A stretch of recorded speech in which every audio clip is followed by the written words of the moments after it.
Yuk. Menurut lo, Eh, kenapa banyak orang mikir kerja IT itu harus jago ngoding? Menurut gue itu ya pemikiran yang sempit ya sebenarnya. Di dunia IT itu bukan cuman sekedar ngoding gitu. Banyak apa ya? Ada juga yang lebih ke software, ada juga yang lebih ke hardware. Bahkan di software tuh banyak juga. Lu misalkan mau programmernya apa, bahasanya apa gitu. Ya kalau di hardware juga ada juga lah banyak. Jaringan juga termasuknya salah satunya mungkin. Jadi ya pemikiran sempit lah kalau misalkan cuman lu bisa ngoding. Ya karena mungkin dari film-film mungkin ya banyak kayak lu natap layar hitam segala macam dengan codingan segala macam kayak gitu. Jadi di dicap sama orang-orang kayak wah IT tuh harus kayak gini gitu. Padahal aslinya ya enggak juga gitu. Banyak banyak jalurnya. Jadi Berarti enggak cuma ngoding. nggak cuma ngoding doang. Artinya dunia IT itu sangat luas ya. Iya betul. Nah, kalau sangat luas, seberapa luas dunia IT itu? Seberapa luasnya itu ya sangat sangat luas ya kalau menurut gue ya. Mulai dari bahasa pemrograman aja kan banyak kan kayak salah satunya mungkin PHP, terus eh, Java, terus yang menurut gue yang ini yang eksklusif ada ABAP, yaitu SAP. Dia ABAP itu ya dibilang eksklusif, kenapa ya? Karena harus punya server sendiri kan. Kalaupun ada itu kita harus beli juga. Ada itu di Shopee sih. Seperti itu. Tapi kenapa lu sendiri awalnya tertarik sama dunia IT? Nah di sini tuh gue dulu kenapa bisa tertarik ke dunia IT karena gue ngelihat orang-orang IT tuh kerjanya ya nyantai aja gitu. Iya kayak Slow lah. iya slow jam 10 udah ngopi gitu. Ada kan banyak kan kayak gitu ya Banyak. banyak udah ngopi segala macam. Bangun jam 11 siang. Tapi kita pas udah tahu belajar IT segala macam kayak gitu nggak gitu juga gitu. Kayak ya mungkin di kepalanya lagi mikirin apa nggak tahu. Mungkin raganya ya nyantai tapi otaknya nggak nyantai juga gitu. Jadi ya itu sih awalnya kayak Berarti sebagai melihat orang. lu masuk ke dunia IT, kan lu kan ngoding ya, dan tadi lu udah bahas selain ngoding itu lu juga ngebahas tentang jaringannya luas kayak IoT dan lain sebagainya. Betul. Di situ kan udah banyak project nih, lu udah punya kemampuan skill. Menurut lu public speaking itu penting nggak? Nah di sini tuh public speaking itu sangat penting sih kalau menurut gua. Contoh lu bisa ngoding tapi lu nggak bisa jual codingan lu, percuma kan? Kayak oke lu kayak apa nggak bisa ngomong segala macam kan ada yang orang kayak gitu kan kayak Iya. dia jago ngoding, jago segala macam tapi dia nggak bisa ngejual apa yang dia create gitu. Itu juga kayak apa ya? Salah satu minusnya juga. Jadi public speaking itu ya benar-benar harus gitu. Apalagi kan kalau misalkan public speaking, misalkan lu mau ngatur sama tim lu gitu. Kalau misalkan lu nggak bisa komunikasi sama tim lu, ya kacau juga gitu. Kan, misalkan tim-tim lu pada pinter lah dari 5 orang itu semuanya pada pinter segala macem, dan lu percayain lah sama mereka kayak gini, tapi nggak ada arahan. Nah itu public speaking tuh di situ. Jadi arahannya Komunikasinya. Ya betul. Nah, tipsnya nih, gimana cara kita bisa ngejalanin komunikasi yang baik? Tipsnya komunikasi yang baik. Yang pertama, kalau gua gitu, yang pertama tuh kayak ngedengerin dulu apa ya dari maksud si lawan bicara kita, gitu.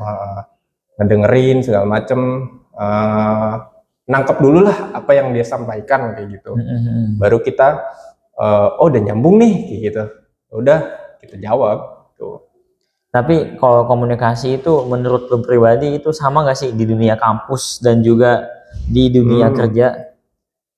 Ini tuh dibilang sama sih ya gimana ya, mungkin sama tapi beda juga ya, mungkin dari tutur kata bahasa ya. Kalau misalkan dari dunia kerja ya lu harus sebisa mungkin harus bisa dua muka lah ibaratnya kayak gitu. Lu misalkan kesel sama orang ini nih, tapi di dunia kerja kan lu gak bisa kayak gitu. Lu kesel ya lu di-kick, bener kan?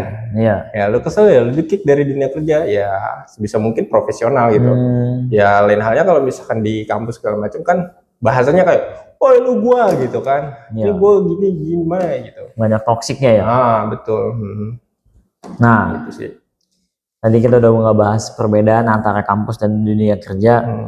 Yang gue lihat dan yang mungkin kebanyakan orang bilang kalau masuk ke dunia IT itu, ya ini bukan rata-rata, cuman pernah dengar aja ya, itu orangnya introvert semua. Nah, gimana tuh tips kalau orang introvert biar bisa komunikasi?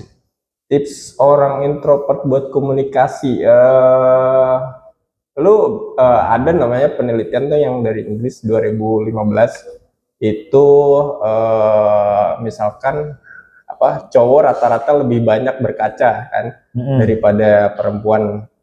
Itu ya lu sebisa mungkin kalau misalkan nggak ada lawan bicara ya ngomong sama kaca aja kayak bro segala macam. Karena kan lu kalau misalkan pagi-pagi atau enggak lagi sikat gigi atau apa kan kayak gitu kan, kita kan rata-rata kalau misalkan cowok lah gitu. Iya. Selain itu, dari itu mungkin ini sih kayak lu ngomong aja ya udah, mungkin 1-3 hari orang akan ngelihat lu kayak ih apaan sih kan gitu kan. iya. Lu ngomong Ih, dewe apaan kan, sih gitu ya, kan. ya Gila itu lu. apaan sih, gila lu gitu, so asik lu gitu kan. Padahal 4-5 minggu kemudian ya udah lupa mereka kayak siapa lu, emang lu sepenting itu di hidup gua gitu kan. Kayak gitu sih, jadi ya pede aja dulu, bodo amat gitu. Oke. Nah, dunia IT ini cocok buat orang yang suka ngobrol atau yang suka coding? Ini menarik sih, ada banyak sih. Yang suka coding juga oke, yang suka ngobrol, tapi ngobrolnya bukan bahas-bahas yang nggak penting-penting juga ya. Kayak misalkan yang tadi ya public speaking, kalau misalkan lu punya apa, lu punya produk atau apa, ya itu kan bisa di sharing pakai public speaking juga kan, betul Ya, kan? betul. Jadi kalau misalkan kayak gitu ya harus seimbang, harus balance lah antara lu ngomong sama skill interpersonal lu kayak gimana gitu ngejualnya sih menurut gua. Tapi pernah ngelihat atau pernah tahu nggak informasi bahwasannya ada orang jago buat ngoding, cuman dia nggak bisa ngobrol, tapi duitnya banyak. Pernah dengar nggak? Banyak, ada yang kayak gitu, yang apa, dia jago ngoding, orangnya ya dibilang bahasanya aneh ya memang kadang aneh gitu kan. Kadang ada yang menyendiri kayak itu orang lagi ngapain ya, ternyata hacker kan kita nggak tahu gitu kan. Iya sih, kita nggak bisa nilai dari kapal. Betul, jadi susah juga, ada juga yang kayak gitu. Itu juga emang aneh ya, sedikit aneh ada, tapi dia mind blowing, karakter gitu. Iya betul sih, karakternya itu sih. Kita udah ngebahas IT sejauh ini. Menurut lu kedepannya 5-10 tahun ke depan dunia IT itu akan menjamin atau tidak? Dunia IT itu kalau menurut gua sangat-sangat menjamin ya. Perkembangan teknologi saat ini sangat pesat ya. Contohnya China lah itu. Dulu sempat kepikiran apa, kayak teknologi apa sih yang bisa bikin orang terbang? Kan sekarang udah ada tuh kayak drone yang buat apa?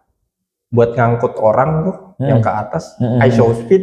Pernah lihat ya? Iya, pernah. Ya, yang itu dia kan, waktu ke Cina, kalau nggak salah kan, Shanghai apa ya? Iya itu. Nggak tahu lah, pokoknya intinya kan si teknologinya itu kan udah sangat berkembang pesat lah. Mungkin di masa depan ya rumah-rumah kita si pembantunya udah terbang. Iya, udah serba robot kan gitu. Contohnya kayak sekarang lu nyapu atau ngepel segala macam kan udah ada mesin-mesin alat yang ini kan, vakum otomatisnya gitu kan.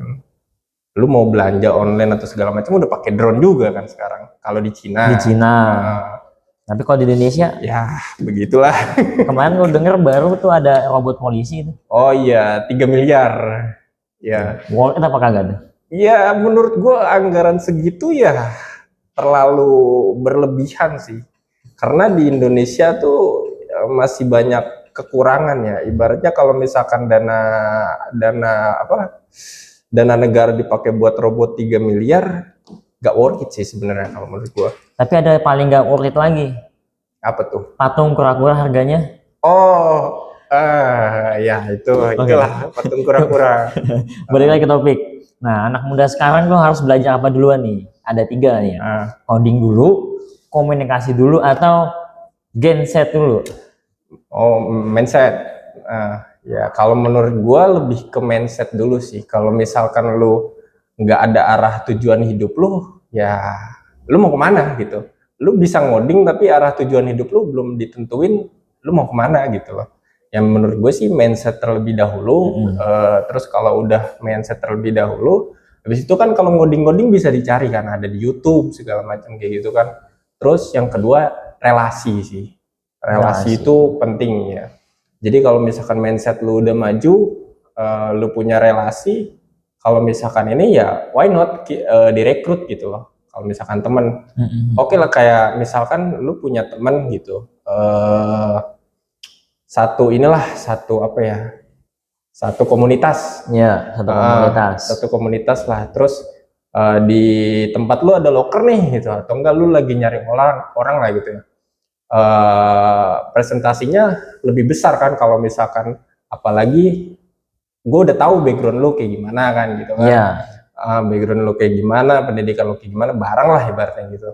Ya lebih gapnya lebih besar gitu buat masuk ke perusahaan bareng gitu. Iya, karena udah tahu ya, udah pernah ketemu, udah tahu sedikit banyak habit dia kayak gimana. Iya betul. Lebih baik memilih orang yang udah pernah kita kenal dibanding orang asing. Iya betul. Kalau soal tentang masalah seperti tadi relasi ya, Betul. soft skill apa nih yang harus kita latih secara mandiri? Ya itu tadi, public speaking itu perlu, lu ngomong sama orang yang nggak dikenal gitu segala macam. Ya kalau public speaking lu ya apa nggak ini, ya nggak klop juga gitu kan. Kalau misalkan nggak dilatih itu tadi, public speaking, lah ngoding-ngoding. Sebenarnya gini, gue pernah dibilangin semua bahasa itu sama, tergantung logikanya kita kayak gimana. Paling yang membedakan itu si bahasa pemanggilannya lah itu yang berbeda paling gitu. Jadi ya itu tadi, kita harus punya relasi. Yang kedua, terus public speaking kita harus jalan juga. Jadi kayak wah kita pas nih sama orang ini nih gitu. Komunikasi ya, komunikasi. Sepenting itu komunikasi ya. Betul. Berarti di dunia IT itu kita bukan hanya jago ngoding, Iya. tapi betul. juga harus jago komunikasi. Kalau saya suruh pilih, ya Mas Ajis lebih milih karyawan yang jago ngoding, tapi dia diem, atau dia biasa aja, tapi dia komunikatif. Ini pertanyaan pilihan ini ya berat sih sebenarnya. Ya kalau jago ngoding juga, kalau misalkan komunikasi nggak jalan percuma juga gitu kan. Ya mungkin ya pilihan yang kedua tadi, karena kan kalau ngoding bisa dipelajari, bisa karena terbiasa. Berarti kita paling utama komunikatif dulu. Coding bisa berjalan sesuai dengan kebutuhan yang nanti kita aplikasiin. Betul. Oke, tips nih buat anak muda yang baru mau masuk ke dunia IT, tapi dia belum yakin nih, mulai dari mana dulu? Mulai dari mananya dulu?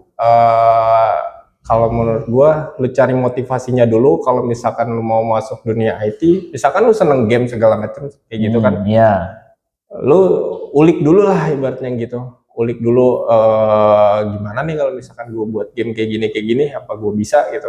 Dan dari motivasi itu jadi kesenangan tersendiri. Kayak misalkan lu ngoding berhasil, wes bangga banget gue kayak gitu kan. Victory. Buat rewardnya lah buat lu kayak gitu. Ibaratnya motivasi dulu sih kalau menurut gue. Lu misalkan mau masuk ke dunia IT, apa motivasi lu gitu? Ya selain dari duit ya mungkin ya, menjanjikan kan juga kan, kayak gitu sih. Berarti paling utama tuh motivasi dulu. Cari motivasinya dulu lah buat lu kayak gitu. Coba salam buat anak-anak muda. Salam apa ya? Belajar gitu. Belajar. Kalau nggak belajar, lu bakal ketinggalan. Iya betul. Lu bakal terlindas lah ibaratnya sama teknologi kalau misalkan nggak belajar. Bahkan nih kalau lu skripsi cuman sistem informasi nilainya C. Sekarang tuh yang nilai A tuh AI sama IoT dan apa gitu. Lupa gue. Oh, itulah pokoknya. dan ya tulis di kolom komentar. Siapa tahu banyak yang ngasih tahu untuk saran yang paling menarik. Oke, mungkin Thank you. ini udah 2 jam kita. 2 jam. Iya. Anjir, gila ya. Ya udah. Terima kasih banyak Ya. yang udah nonton dan terima kasih juga Mas Ajis Ya, sudah datang ke makasih. podcast. Apa nih? Apa nih? Udah apa nih? Ya. Dah. Terima kasih. Dah. Iya.